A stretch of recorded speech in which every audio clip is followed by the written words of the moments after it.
Hello, I'm Dr. Vega Ayano.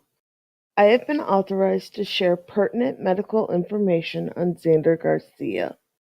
Mr. Garcia presents with a historical clinical finding of idiopathic cranial hyperostosis. To better explain this, during the developmental stages, the bone plating and suture lines of his skull form thicker than average.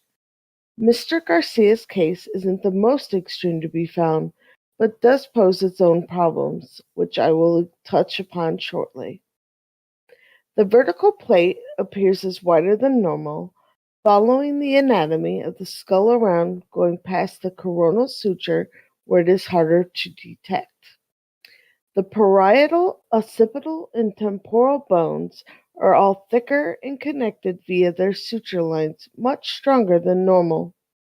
As a result, Mr. Garcia's jawbone is set wider to compensate for this, and thankfully, in his case, proportionality is kept symmetric. All of this results in him having much lower risk for concussions and concussive syndrome.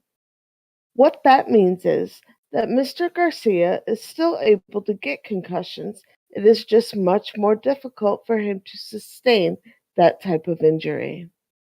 While under my care, I performed a battery of examinations and tests to rule out any excessive barring factors.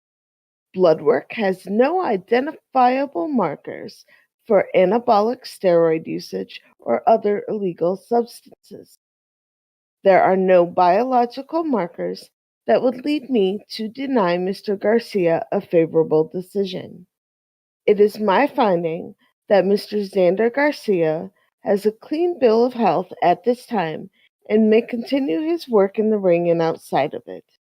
I have cleared him to return to his daily activities with a professional suggestion to subdue his workout regimen in order to help him relax and lower his risk of headaches, given that his headaches are slightly greater than most due to the idiopathic cranial hyperostosis.